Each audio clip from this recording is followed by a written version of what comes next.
primeira fotografia para a gente falar.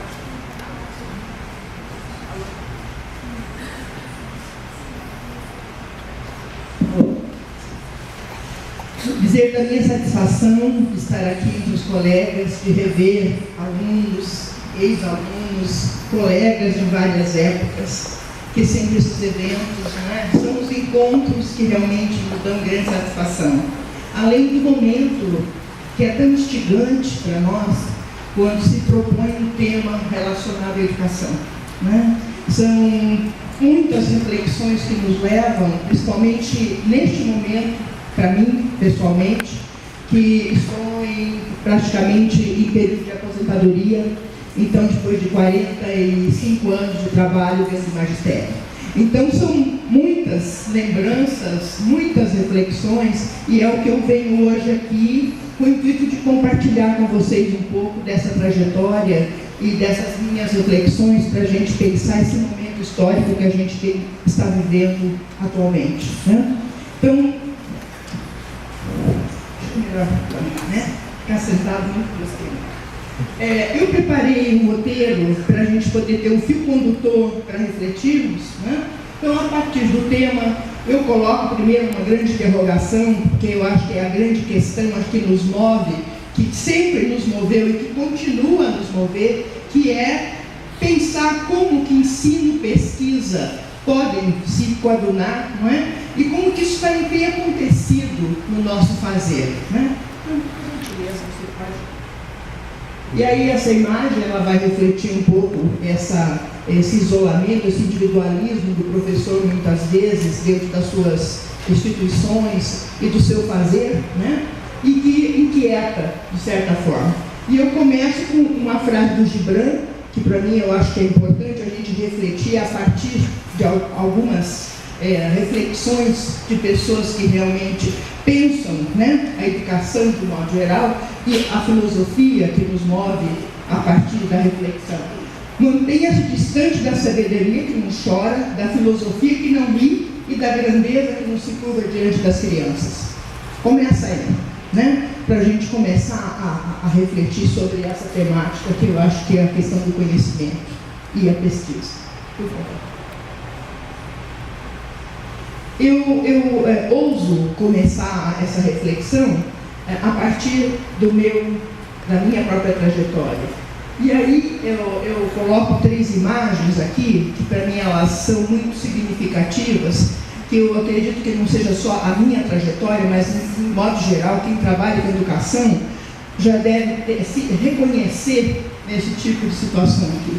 No primeiro momento, você está na universidade, tudo para você, de repente, né, é um modelo, você está na fase do otimismo maravilhoso, é uma construção onde você repete modelos, né? De repente, há momentos da vida da gente, na trajetória acadêmica, e foi o que aconteceu com a minha, que é aquele professor dos cadernos de mapas, das aulas, né, decoradas, da reprodução do modelo daquilo que você viu um dia enquanto aluno no curso de Geografia de graduação, de repente cai inteiro por terra porque você vê que realmente falta a base, né? Falta alguma coisa para você construir. Quer dizer, o sentido da coisa é muito maior do que aquele que de repente você está ali reproduzindo, né? E aí você passa das crenças do imediatismo das ações de eficiência do trabalho para um momento de dúvidas e incertezas, onde você começa a questionar o seu próprio trabalho. Afinal, quem sou eu no processo? O que eu quero? Né? O que eu estou fazendo? Eu estou na sala de aula reproduzindo um modelo ou realmente eu estou preocupada em que a educação possa mobilizar, né, para algo diferente? E aí a prática não condiz com a realidade, as amarras da estrutura educacional e a reprodução de modelos realmente são questionados.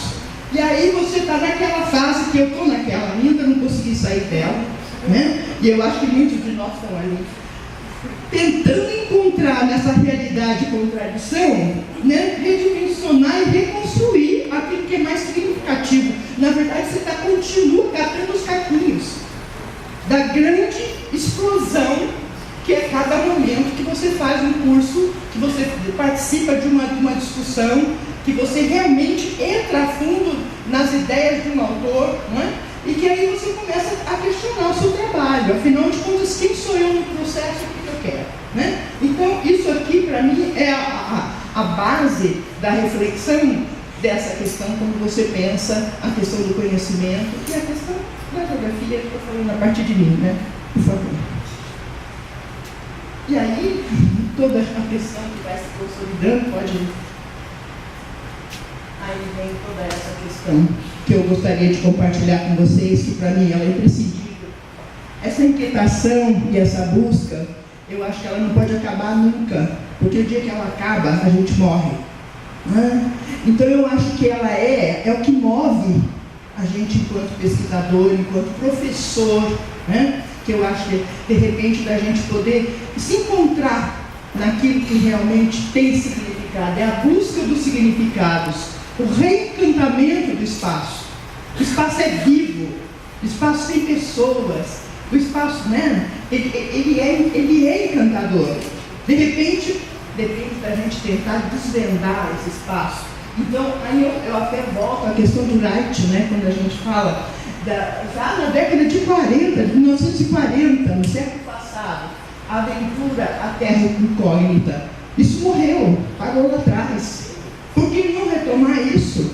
Né? De repente, a gente pensar o espírito geográfico a partir da Terra Incógnita de Wright. Né? E esse espaço começar a ser percebido a partir do espaço da aventura da vida. Eu acho que a geografia nos leva a isso, esse encantamento. A gente de repente precisa despertar para ele novamente, porque ele se perdeu. Né? Antigos geógrafos eram aventureiros, eles faziam grandes expedições, eles desvendavam o encantamento do espaço. De repente se morreu. Né? E hoje a gente vive um período bastante caótico, onde a desesperança, né? E de repente os significados, eles estão precisando ser desvendados. Né? As coisas estão muito sem graça, muito mornas. E com coisas mornas, a gente não caminha. A gente tem que ter paixão. Né? Vamos falar. Uma frase do professor Amorim, que eu acho que para mim foi um dos meus grandes mestres, sem dúvida nenhuma, o professor Oswaldo Bueno Amorim, da PUC Minas, um grande mestre que eu tive na minha vida, onde ele fala: um conhecimento que nos permite ver e sentir, descrever, representar e explicar, desmembrar e integrar, admirar e amar a natureza e a sociedade. Essa é uma frase dele, que acho que referenda um pouco disso que eu estou acabando de dizer aqui, né? Da paixão que ele conseguiu passar para mim, né? E que eu, de repente, de certa forma, tentei repassar para os meus alunos, né? Por acreditar nisso também. Pode passar. Aí, continua a nossa inquietação. Qual é o nosso papel social como professores e pesquisadores, afinal de contas? Né? Então, de repente, vou buscar um encantamento, desvendar esse espaço, tendo em vista o quê? Nós não somos uma ilha, nem estamos trabalhando com, assim, apertando parafuso. Nós trabalhamos com pessoas e com ideias, né? E conhecimento, que é uma coisa riquíssima. E, de repente, como é que fica isso em termos da pesquisa e em termos do próprio trabalho, do fazer do professor geógrafo, né? Então, aí eu coloquei duas frases que são de um livro que a gente escreveu há muito tempo atrás para professores de geografia. É necessário que todo cidadão saiba ler e interpretar a realidade em que vive, e a geografia é o veículo que nos conduz a esse estar no mundo, situar-se, localizar-se, ter uma visão global de sociedade e natureza, compreender as múltiplas relações. Isso foi em 99 que a gente escreveu isso aqui, em curso para professores. Ainda está valendo. E acho que vai valendo, né? Então, de repente, é a coisa do ressignificar, do dar sentido a essa questão espacial, né? Pode passar. Aí, outra reflexão a partir disso, que eu acho que aí eu já começa a chegar a um pouco daquilo que está me incomodando bastante hoje, que é esse descompasso entre a prática, né, e a teoria, e o descompromisso do professor. Quer dizer, o que a gente está formando? A questão da licenciatura e do bacharelado, que está se esfacelando, que está se desintegrando, e que isso está me deixando muito triste, porque eu acho que bacharelado e licenciatura se complementam. Não tem como você fazer licenciatura sem pesquisa, né? E de repente a gente vê, até mesmo na universidade que eu trabalho, a gente tem visto que as discussões caminham para uma questão de uma diretriz que o próprio MEC hoje, né, tem feito. Eu não estou muito a par de onde a coisa está atualmente, mas ela caminha para isso, que é totalmente a desvinculação, né, de licenciatura e bacharelado. E na universidade a gente sempre sente uma tristeza muito grande quando você vê alguns colegas, principalmente da área do bacharelado, e que tem a geografia física como carro-chefe muitas vezes, e que acham que sempre a licenciatura é uma coisa a desconsiderar. A licenciatura é uma coisa menor. Então, mas tem um trabalho de ensino, um trabalhinho, né? Eu coordenei várias vezes laboratórios de ensino de geografia, e muitas vezes eu vi colegas torcendo o nariz assim, dizendo assim, ensino é da Salete, no laboratório do Labogel, né? Tem colegas, tem até alunos aqui que ouviram isso em alguns momentos, né? Quer dizer, é uma maneira de você desconsiderar um trabalho sério, importantíssimo, e que de repente tem que ser integrado. A pesquisa em ensino, ela é imprescindível, né? Tanto é que a gente tem várias orientações de alunos que trabalham hoje dentro da pesquisa em mestrado e doutorado voltado ao ensino. É necessário que haja isso. Então a licenciatura não é coisa menor, não é? E infelizmente isso daí é uma coisa que me inquieta particularmente. Então eu estou compartilhando isso com vocês aqui, essa questão do preparo do professor, da valorização, porque dentro dos cursos de geografia, mesmo aqueles que dizem lá, não, eu vou dizer que é o bacharelado, eu vou ser bacharel, não quero nem saber da licenciatura. Terminou o curso, ele vai para o ensino. E aí vai totalmente despreparado e desmotivado, além de tudo, né? E aí o que vai acontecer? Não se constrói conhecimento, não se tem respeito pelas pessoas, porque se você tem que fazer aquilo que você acredita. Se você não acredita que você possa ser um professor e que possa realmente mover o conhecimento e a relação com as pessoas, está fazendo outra coisa, né? Aí você causa menos mal. É uma coisa muito séria, é uma questão de compromisso social, né? É uma coisa muito séria, muito importante. Por favor. Bom, aí, entrando um pouco mais nessa seara do olhar geográfico, eu gosto muito dessas caricaturas que a gente construiu nesse livro nosso sobre a epistemologia da geografia, até para mover um pouquinho melhor, né, para o professor, de repente, isso a gente fazer para os professores, para eles terem clareza, que tipo de geografia estava sendo ensinada, né, para você pensar que o olhar geográfico, né, ele vai se mudando de acordo com as nuances da mudança de uma sociedade. Muda a sociedade, muda as lentes para você poder, de repente, delinear essa sociedade e entendê-la melhor, né?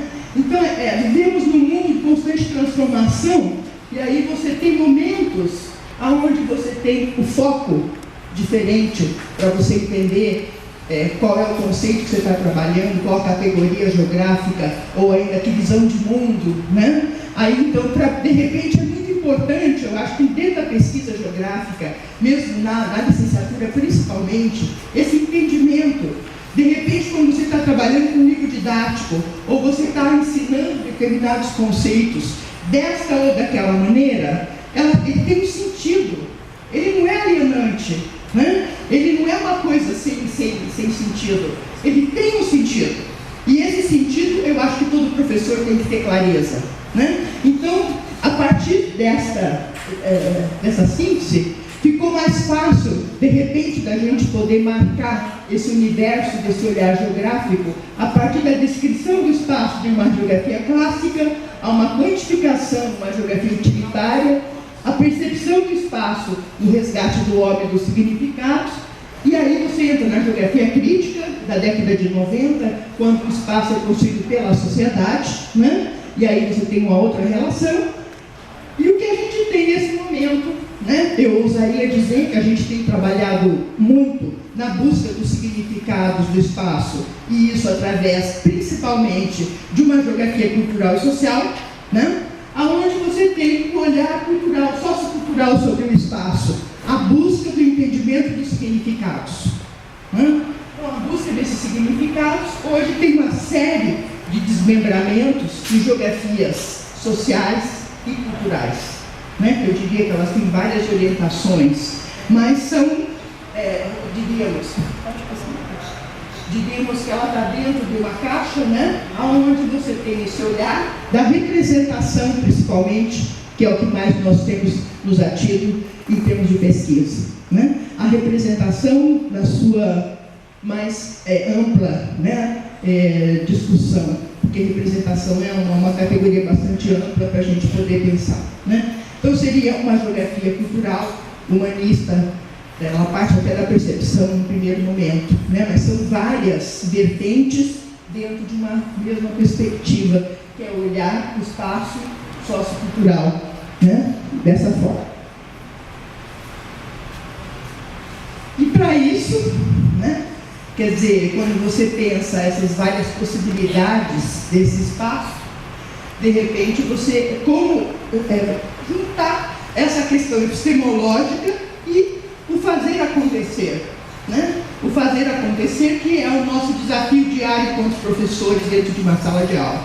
E isso, de repente, como fazer para romper com essa alienação que é o siga modelo, dos currículos pelos currículos, das normas pelas normas, dos conteúdos pelos conteúdos, Se não tiver sentido, gente, tem que parar com isso, tem que fazer outra coisa, Tem que buscar o sentido da coisa. Como ressignificar esse fazer educativo? Que visão de mundo a gente propõe? Isso eu acho que é imprescindível, imprescindível. Minha vida inteira foi uma luta para que isso realmente estivesse de acordo com aquilo que eu penso. Porque a cada momento você passa, termina a sua aula e de repente você começa a pensar: nossa, mas será que era isso mesmo? Qual o sentido disso tudo que a gente discutiu? Será que eu atingi o objetivo que eu me propus? Então eu acho que essa reavaliação dos significados e desse fazer, eu acho que eles são imprescindíveis para todos nós, que abraçamos a carreira acadêmica e a carreira principalmente do magistério. Eu acho que a educação, volto a dizer, ela é algo que nos encanta, mas ao mesmo tempo que nos desestrutura e que nos cobra a todo momento respostas para a gente poder rever o nosso processo. Por favor. Um projeto político-pedagógico, que é outra coisa seríssima, não é à toa que em muitos momentos a gente tem visto as escolas, a Secretaria de Educação, em todas as suas vertentes, preocupadas em discutir essa questão dos projetos políticos pedagógicos. Mas o duro é sair do papel, gente?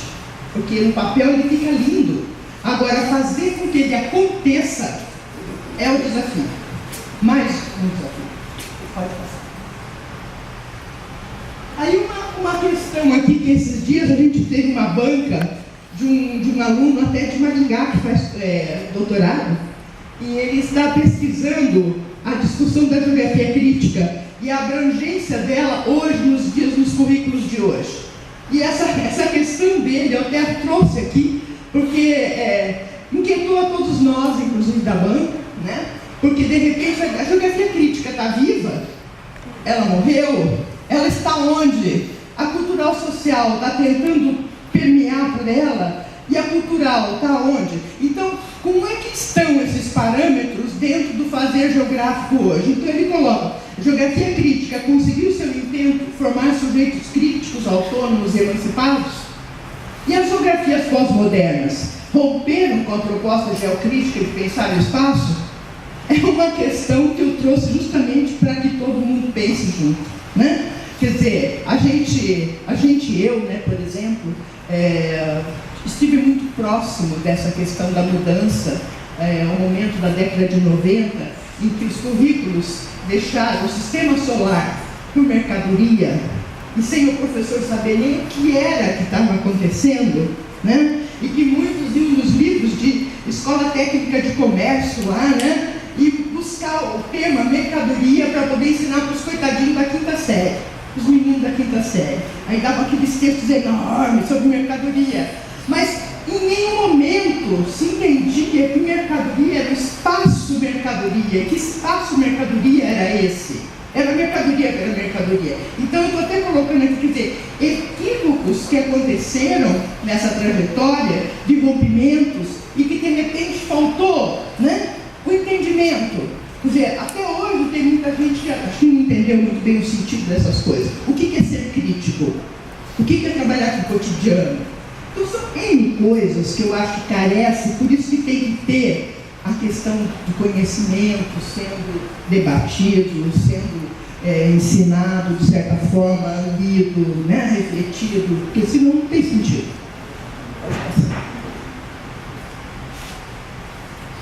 E aí, uma das minhas paixões, né, que aí eu vou chegando mais próximo daquilo que eu tenho trabalhado, que é a geografia de representações.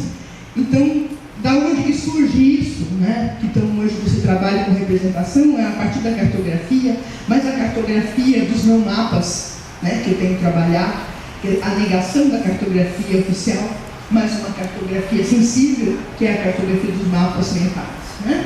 Então aqui é praticamente um sinótico de como é que essa coisa se estrutura, né? Então se você tem desde as representações cartográficas das rotas mais antigas, dos mapas e tudo mais, e aí você tem uma busca, né, com a percepção, com a geografia humanista, de você entender o vivido. E os vividos, né, para você entender, de repente, a representação é uma das saídas. E a partir do Peter Gould, que trabalha com o conceito de mapas mentais, então você tem, né, isso se organizando. A teoria da informação, a abordagem psicofísica e cognitiva e as semióticas. Então são vertentes que vão desembocar na cibernética e no enfoque sociocultural e que dão, né, perspectivas para você, de repente, usar tudo isso em termos de representação com diferentes nuances, né? E aí você tem, então, como as representações podem contribuir para essa interpretação dessa realidade atual, né? Então, é um simulacro, é uma representação, são maneiras de você tentar trazer a realidade para você entender os significados, e o que a geografia sempre fez, né, através dos mapas. E aí, ela se consolida, isso aqui é Curitiba, né? Então, para a gente poder, a partir do pano de fundo, né? Aqui a Curitiba e lá o litoral, né? Pode passar. Por que eu coloquei isso? Porque eu estou Curitiba, eu não sou Curitiba, mas eu estou Curitiba, e é a partir do meu lugar que eu acho importante a gente poder refletir, sempre a partir do lugar, né? Então, a relação sujeito-signo-imagem, ela está implícita sempre a partir daquilo que é vivido, do lugar, né? Adiante. Porque aí você tem diferentes filtros, diferentes linguagens, códigos simbólicos que perpassam por uma cultura, e uma visão de mundo. E tudo isso vai chegar a gerar a representação do lugar, né? Então, é a partir dessa reflexão que eu tenho tentado buscar os significados, né? Esse ressignificar o espaço a partir das representações. Então, tudo está interligado. A partir do lugar, você consegue chegar à representação. E uma representação não de algo morto, mas de algo vivo, né? Porque você está inserido nesse espaço. Essa é a diferença. Pode ir. Ainda complementando, essas representações, como é que elas se estruturam, né? Então, aqui já um mapa mental. Esse mapa mental, para mim, ele é muito importante, porque isso aqui foi feito por um aluno que recém entrou no curso de geografia, quando a gente pediu uma representação do que era geografia. E eu achei tão pertinente a representação dele, quer dizer, natureza e sociedade se imbricando e se estruturando dentro de uma única forma, né? Então, essas representações, elas têm um poder muito forte. Os signos são fortes, né? Então você tem o cultural e o real, e o simbólico, né? De repente se imbricando dentro de um mundo cultural, que é o lugar da existência.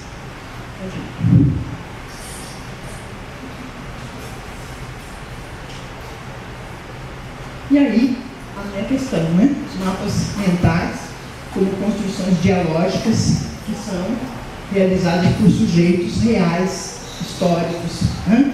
Então, dentro dessa perspectiva, eu estou aqui entrando numa seara porque a gente está discutindo conhecimento dentro da questão do ensino, né? E é a vertente por onde eu tenho caminhado, né? E por onde eu tenho ido em busca dos significados que eu apontei a vocês ali na desestrutura, na busca de um reencantamento do espaço.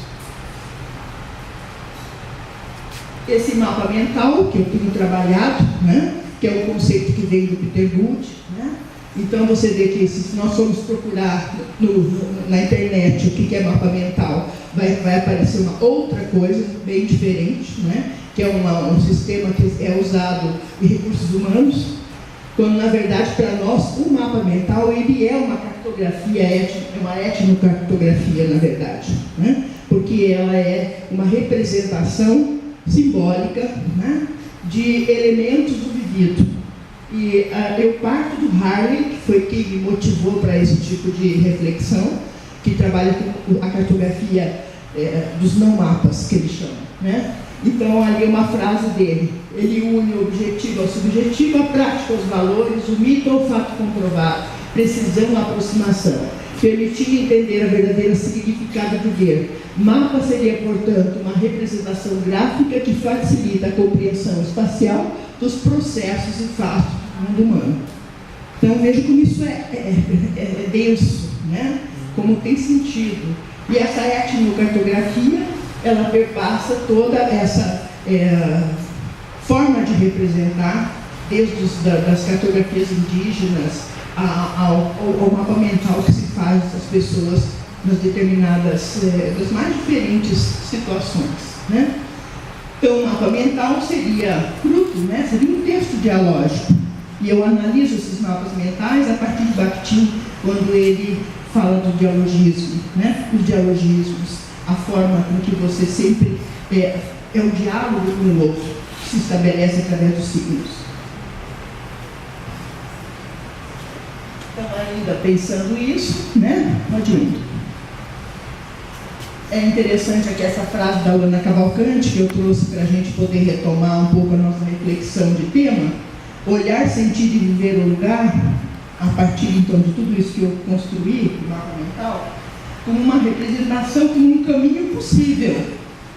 Veja bem que eu estou mostrando um norte por onde eu tenho caminhado, né?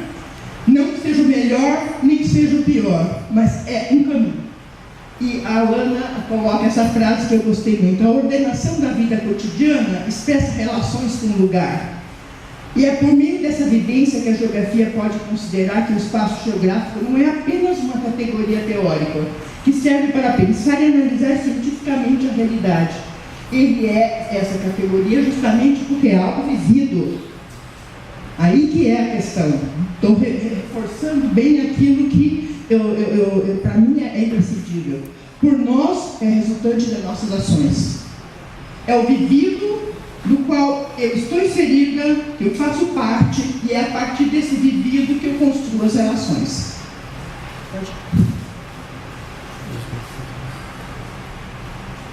Ainda referendando a questão do mapa mental, né? Só para poder marcar. Então, esses são mapas mentais construídos, uma pesquisa que nós desenvolvemos lá em Curitiba, sobre o que é Curitiba, a capital ecológica. Aquele primeiro foi um mapa mental feito por uma pessoa que não conhece Curitiba, para ver o poder da mídia, né? Então, você vê que a imagem de Curitiba reflete os ícones que o turismo mostra, né? Quer dizer, a árvore, o biarticulado e no pé ali ao jardim botânico, né? E ao mesmo tempo, para a mesma resposta, o mapa mental aqui abaixo é de um aluno de 12 anos, da 6ª série, que responde algo só na TV, né? Então, para ver o descompasso passo e os elementos que aparecem quando a gente pensa no vivido, no lugar e as conexões do lugar, no sentido que a geografia pode assumir, né? Então, esse mapa mental ele é assumido como texto, um texto dialógico que tem uma mensagem, e a mensagem é poderosa, né? E uma frase aqui também do Faraco, trabalhando Bakhtin: a vida é dialógica por natureza, viver significa participar de um diálogo. O homem participa desse diálogo com toda a sua vida, com os olhos, lábios, alma, espírito e com todo o corpo e seus atos. É nessa diretriz. Aí só aqui para mostrar, quer dizer, o mapa mental, ele é algo que muitos questionam, como é que eu posso trabalhar com uma coisa subjetiva, como é que eu posso, de repente, analisar isso dentro de uma questão mais acadêmica, né? Então a gente criou uma metodologia e que a gente tem trabalhado em cima dela, mas que muitos dos meus orientandos já têm ido além e desenvolvido coisas muito interessantes a partir dessa metodologia. Então, uma metodologia para a gente poder, de repente, cientificamente trabalhar com coisas que são subjetivas.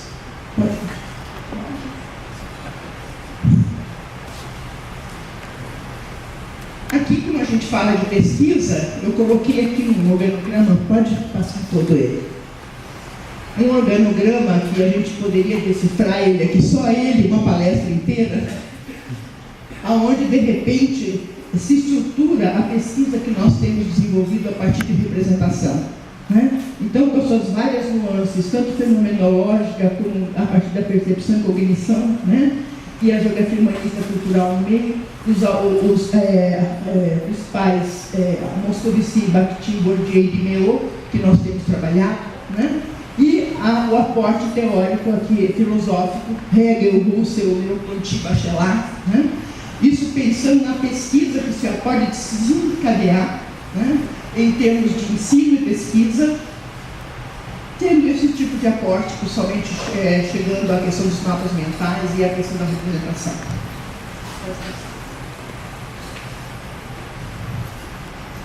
Ainda outro aporte que nós temos trabalhado também, que norteia as pesquisas, principalmente de ensino, dos nossos orientandos, a base teórica tem sido essa, né, principalmente Moscovici, na psicologia social, Ernest Cassidy, um filósofo, né, trabalhando com os signos, a questão do símbolo, e a representação de Mikhail Bakhtin, né? Então, só para a gente não pensar, quando você fala em pesquisa e ensino, ela tem um aporte, e isso tudo que eu estou colocando aqui são aportes que nós temos desenvolvido em várias das pesquisas.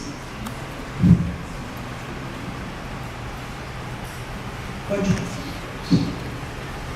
E ao falar de representação e ensino, nós temos trabalhado com essas possibilidades atualmente, né? Então, da percepção, cognição e representação, do mundo vivido à vivência social do mundo, do espaço euclidiano mensurável ao espaço de reflexo das relações sociais a partir da percepção individual, o lugar e o mundo vivido como referência, indivíduo e sociedade, um espaço construído por agentes sociais, e aí, no caso, mais simpaticamente, os mapas mentais, né? E ainda mais uma frase para a gente pensar, que os lugares que nos fazem são igualmente feitos por nós.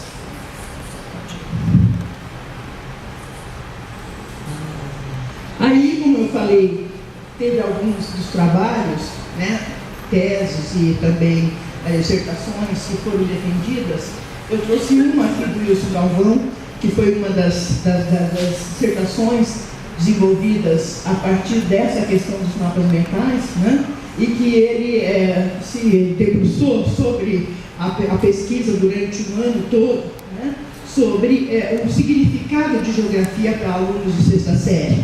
E esse daqui é um tipo de mapa mental que ele desenvolveu, né, só tem um, mas ele desenvolveu uma metodologia bem interessante a partir do desdobramento daquela que eu propus, né, onde ele traz o dialógico do macro e micro e como é que isso se estabelece dentro do currículo desenvolvido pelos alunos, né, na sexta série. E esse artigo dele também já tem publicado na revista Ateliê, né, sobre esse trabalho que ele desenvolveu. E que o objetivo era justamente reconhecer o estabelecimento das relações existentes e das representações espaciais do trabalho escolar nessa geografia. Quer dizer, eu trouxe isso aqui como um exemplo dentre muitos outros trabalhos que a gente orientou e que também participamos de bancas, né, de alunos que desenvolveram e que desenvolvem, e têm desenvolvido trabalho de pesquisa em ensino de geografia, né? Então, é possível e é interessante e é imprescindível que se faça esse tipo de abordagem e de trabalho, a ciência e o conhecimento.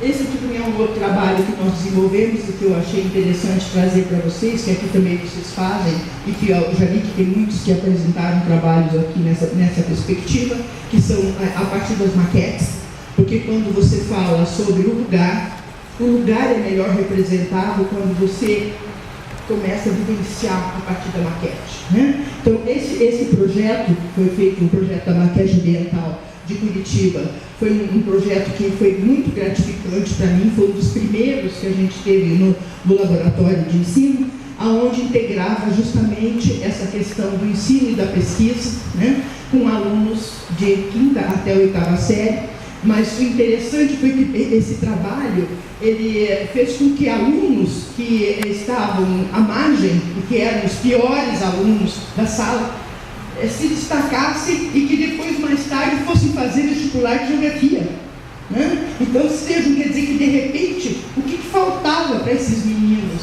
né? De repente buscar o sentido da coisa, porque a partir da maquete a gente foi para campo, e aí a gente foi pesquisar por que os bairros eram onde eram, por que de repente o valor do solo urbano em determinada área da cidade era tanto e de repente em outro local da cidade era diferente, né? Qual a importância de você ter um depósito de aterro sanitário em determinado lugar, a valorização dos terrenos, o setor de captação de água. Quer dizer, a gente ficou durante um semestre inteiro indo para campo, depois da maquete, e colocando na maquete as informações. Então, de repente, é pesquisa, né? É significado, é de repente buscar o encantamento do lugar, desvendar o lugar, né? E que de repente isso pode fazer com que o ensino seja assim muito interessante e que de repente o aluno consiga valorizar isso muito mais, né? E de repente a gente também se sinta melhor porque você está conseguindo fazer com que a interação dos alunos seja maior, né?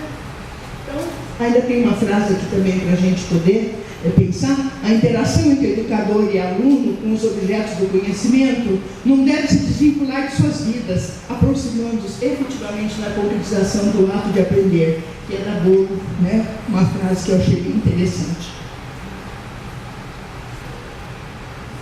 A gente tem, rapidinho, agora que o horário está estourado, né?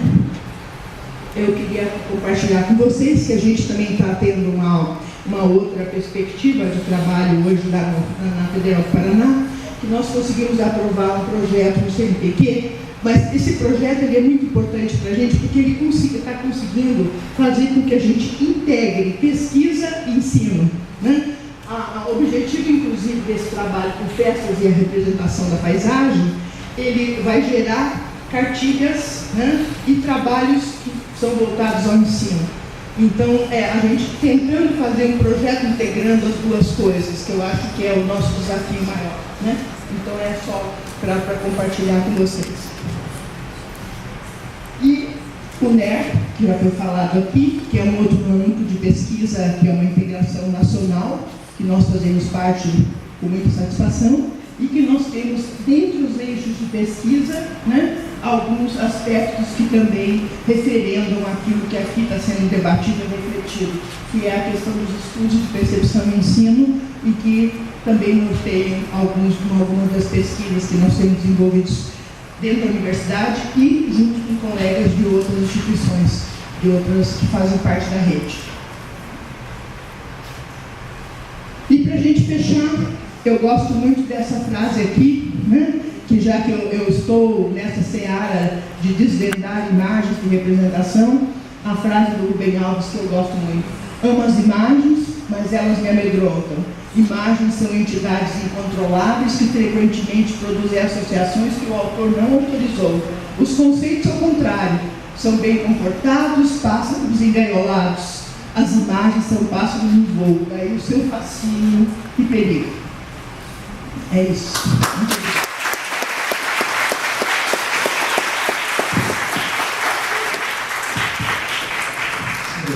professora, por essa aula de razão e emoção, né? E por botar um pouco de pilha aqui nos nossos professores, né? Para a gente continuar entusiasmado, né? Passo de imediato aqui para o pastor João.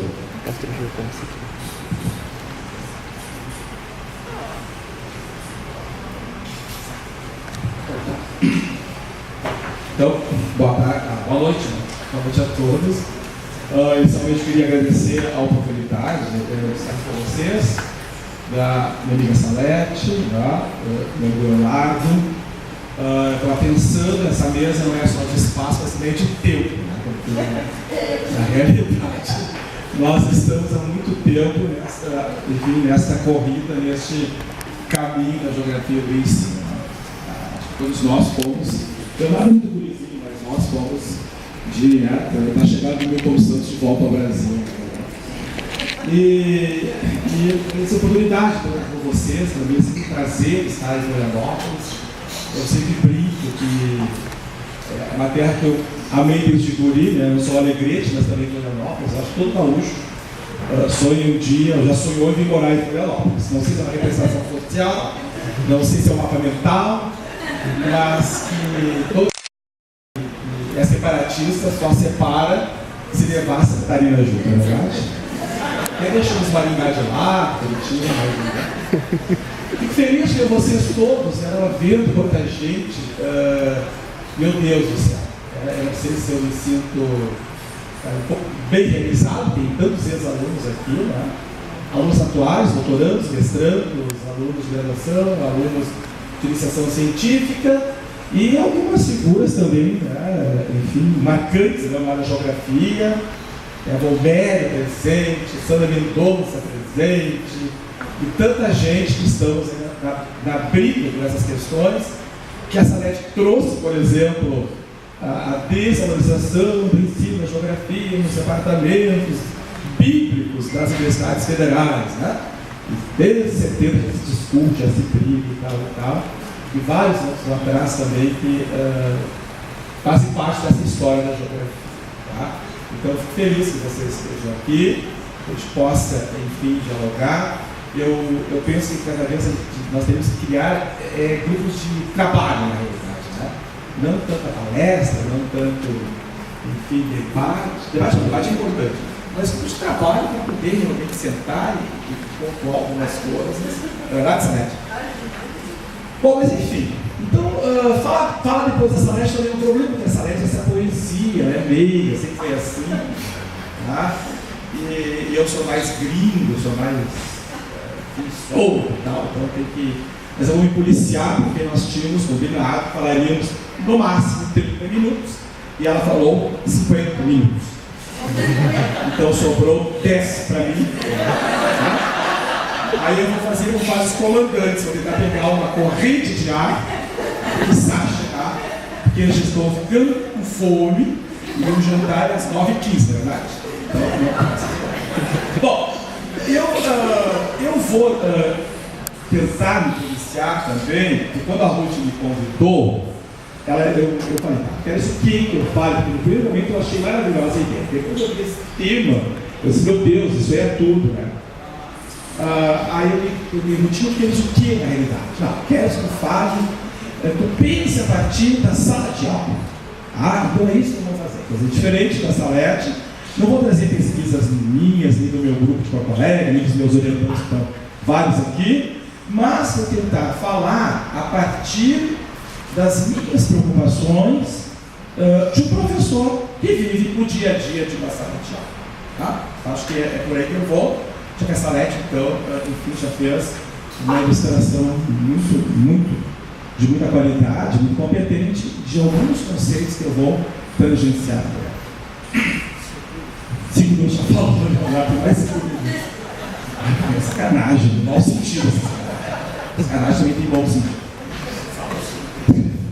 Eu diria assim, quando eu vejo a produção, o seguinte slide, por favor. Quando eu vejo a produção do conhecimento, a pesquisa, o ensino, a geografia, eu pensei assim, poxa, fazer uma síntese. Então, a produção do conhecimento está ligado à pesquisa, obviamente. E o professor produz pesquisa como? Tá? Quando, efetivamente, ele transforma e reflete o próprio processo dele. É verdade? Nós somos pesquisadores também. Tá? Quando nós passamos a ver a nossa prática pedagógica como um desafio e tornamos essa prática algo refletidor, nós somos pesquisadores. E resolvemos o problema, vamos embora jantar. É mais ou menos isso, não é verdade? É simples. Quer dizer, na realidade, é muito simples fazer isso aqui. A questão, a dificuldade é a nossa cultura, efetivamente. Porque nós viemos de uma escola onde separa isso, onde separa efetivamente o conhecimento, a pesquisa e o ensino. Essa não é uma novidade para ninguém. Quando eu olhei a minha amiga Lígia, né, já discutimos isso nos anos 70. Embora nós só tenha 20 translações completas, mas já discutimos. Bom, então vamos lá. Pode mudar para a primeira. Eu trouxe uma imagem para vocês, não combinei com a Salete. Ela trouxe Curitiba, eu ia trazer Porto Alegre. Mas eu achei que, sabe, eu vou me chamar, né, do gordo, mais bairrista e tal. Viu? E tu trouxe Curitiba, se eu souber que eu trazer Porto Alegre. Aí eu trouxe essa imagem, porque eu acho que essa imagem tem muito mais sentido, né? Ou como diria a minha amiga Celeste, tem uma representação mais densa. Tá? A terra da minha amiga, que é nossa coordenadora, sinal tem o dinheiro do evento, que eu pensei em trazer para o Rio de Janeiro. Aí eu fiz 3 perguntas para vocês, para nós pensarmos juntos. Primeiro, o que a gente vê no primeiro momento? O que a gente enxerga no primeiro momento? O que vocês veem? Vou fazer com o professor lá de João Pessoa. Valmer! Lembra, Valmer? O susto do Valmer. O que a gente vê no primeiro momento? Vou falar, o que vocês veem no primeiro momento? Como dizia Piaget, quando os alunos estão em silêncio, tem 3 hipóteses. A primeira, não sabem nada. A segunda, querem se livrar do professor. E a terceira, estão exercitando as suas estruturas lógicas mentais, né, professora Roselane, para dar uma excelente resposta sintética. Daí, o que a gente vê no primeiro momento? Hein, professora Salete? A professora Salete vai ser minha aluna. O que a gente vê no primeiro momento? Vamos botar em prática as suas representações. O que a senhora vê no primeiro momento? Assim rápido, pode falar. Vamos ver. Para ver o quê? Uma paisagem. Uma paisagem. Excelente. O que tem na paisagem? O que tem na paisagem? Morro, né? Morro, edifícios, praia.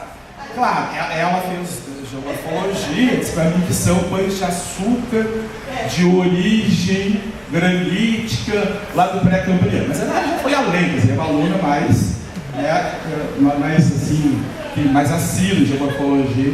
Mas no primeiro momento é uma paisagem, nós temos água, nós temos morro, nós temos, né, uma praia, nós temos edifícios.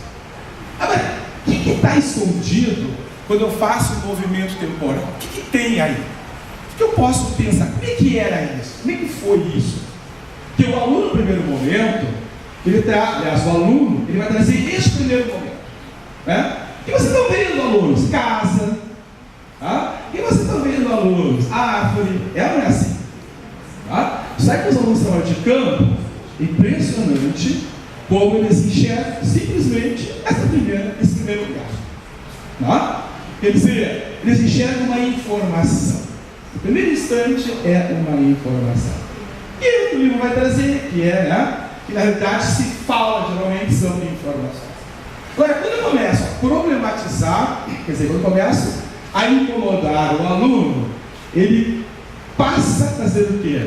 Fazer todo um movimento mental, né, buscando, obviamente, fazendo abstrações, criando hipóteses, desenvolvendo análises combinatórias, e começa a enxergar o silêncio que está ali. Você começa a enxergar o que não se vê no primeiro momento.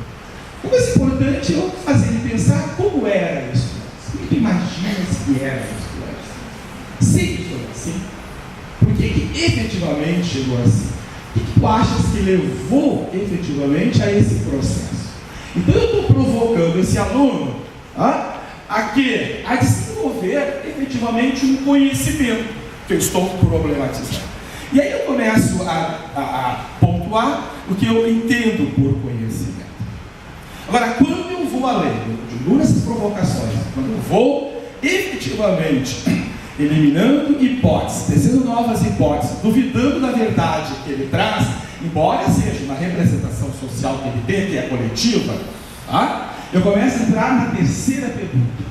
O que tem aí, tá? Qual é o silêncio que está ali que nós precisamos escutar? Vivem pessoas ali? Tem automóveis ali? Quem que vive naqueles prédios? Quantas pessoas estão lá nesse momento vivendo? Elas são felizes de viverem ali?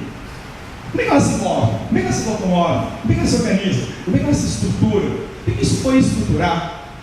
E aí ele vai trazer, obviamente, as respostas, como disse a Salete brilhantemente, a partir do vivido. Quer dizer, o vivido, tá? Dentro do percebido, ele vai evocando. E eu vou fazendo o quê? Eu vou tecendo processos, criando alicerces, e mostrar para ele aonde está a vida na geografia, aonde está a geografia na vida. Que ela falou também numa outra linguagem, tá? Eu vou pela complexidade, ela vai pela teoria dela, tá certo? Mas é nesse momento que nós começamos a tecer o que eu chamo de sabedoria. Que aí está um dos segredos para mim. O professor precisa ser sábio. O professor tem que efetivamente chegar à sabedoria. Próxima lâmina. Eu vou falar mais. Próxima lâmina. E aí eu dou essa paisagem para ele. Vocês imaginaram algum momento, ou vocês representaram algum momento daquela viagem que vós teríamos feito, que poderia ser assim algum dia isso? Como é que se transformou isso então? A quem interessou todo esse processo de transformação? E aí eu vou efetivamente trazendo diferentes categorias da geografia, como o território, sei lá, relevo, foi trazer, enfim, lugar, e vou construindo um conhecimento, dentro do que eu chamo de um processo contínuo de retransformação do professor e do aluno. Eu acho essa imagem muito bonita, e aí vamos adiante, certo? Então, na realidade, para mim, o que eu falei antes, a temporalidade é sempre fundamental na geografia, porque a temporalidade, ela vai te dar a ideia de processo. E vai te dar a ideia de processo também como uma forma de entender aquilo, porque o processo é muito complexo, e nesse processo há várias possibilidades e de caminhos, várias possibilidades de irmos tecendo efetivamente essas compreensões, que, como colocou a professora de uma outra forma, também são sempre provisórias, porque, como ela apontou, a dúvida é relevante em qualquer construção de conhecimento para existir qualquer dúvida efetiva. Aliás, qualquer pesquisa efetivamente. Vamos adiante, se eu consigo, por favor. Bom, então, o que é conhecimento? Não vou ler, mas eu trabalho com esses dois autores em relação ao conhecimento. E na realidade, conhecimento é quando eu pego a informação, quando eu pego o real, que é a informação, e passo o quê? E passo a problematizar isso dentro de certos contextos. Então, ou seja, quando eu dou um sentido para o real. Porque o cotidiano é real. E o real muda a cada instante. Isso é uma coisa importante. Vamos adiante. Bom, aí uma questão importante, então assim, eu fui pontuando conhecimento, pesquisa, depois ensino, e aí eu vou posturando aqui. E aí, o que é pesquisar? Para mim, o que é pesquisar? Primeiro, pesquisar é perceber o absoluto e passar do absoluto ao relativo. Isso eu acho importante. Quer dizer, quantas verdades que nós acreditávamos, assim, um exemplo que eu gosto de dar para os meus alunos, quantas crianças reprovaram por não saber aquelas 16 repúblicas soviéticas de repente desapareceram? Ou quanta criança rodou por esquecer lá o último planeta que nem é mais planeta agora? E assim sucessivamente. Os exemplos para a gente sorrir um pouco também. Para mim, pesquisar é captar as metáforas E o que são metáforas? São possibilidades de transpor algo de um lugar ao outro. Quando eu digo transpor algo de um lugar ao outro, estou falando em verdade, estou falando em quê? Em ciência. Tá? É nesse sentido. Tá? O lugar eu botei em tá. Pesquisar e descobrir a criação das verdades. E as verdades foram criadas. Tá? A gente teve agora no período eleitoral quantas verdades sendo criadas e descriadas rapidamente. Ou verdades que foram criadas que poderiam ser descriadas se nós tivéssemos essa sabedoria de duvidar dessas verdades e, no processo histórico, buscar por que elas se fizeram verdades e a quem elas atribuem. Tá? E romper, como eu digo, com a verdade bíblica, que é a verdade que nós acabamos trabalhando com as crianças, geralmente na escola. Tá? Para mim, pesquisar é ler a criação que o outro faz para podermos existir. Quer dizer, todos nós acabamos criando, dentro de um processo de pesquisa, efetivamente, formas de sobreviver, formas de existir, formas de sermos. Né? E nós existimos, nós sobrevivemos, nós somos porque somos, porque os outros nos veem assim, e porque nós nos fizemos com que os outros nos vejam assim. E assim é tudo, não é só nós enquanto sujeitos. Tá? Pesquisar é buscar a sensibilidade teórica na brutalidade dos conceitos. Isso que a gente falou Castro também, em outras palavras. Né? Os conceitos eles tendem a ser muito brutos no sentido de serem fechados, de serem cristalizados. E nós sabemos, como mostrou a professora, que toda a ciência, obviamente, tem uma relação com o processo histórico de formação da sociedade, tá? Numa relação de forças de ambos os lados. Quer dizer, a própria ciência acaba colaborando com a sociedade, e a sociedade acaba colaborando, né, ou interagindo, ou forçando, enfim, eu não sei o que eu falei primeiro, mas é que vocês entenderam e tal, né? Ele está tudo de nós o tempo, e estou naquele jatinho de vida. Pesquisar é o imaginário, né? Eu gosto dessa palavra imaginário, mas dentro da escola francesa, tá? Onde imaginário não é aquilo que eu sonho, mas aquilo que eu represento a partir do vivido, como colocou a professora. Tá? Esse é o imaginário para mim. Tá? Então, o imaginário que é o quê? A capacidade em aprofundar as metáforas, porque metáfora é alguma coisa que está no lugar do outro. E o conceito é uma metáfora, não é verdade? O conceito é alguma coisa que eu construo para estar no lugar do outro. Eu posso dizer, isso aqui é uma elevação que vai de tanto a tanto, se destaca de um conjunto de planeta lá, eu digo morro. Tá? Morro é uma metáfora. Não é assim?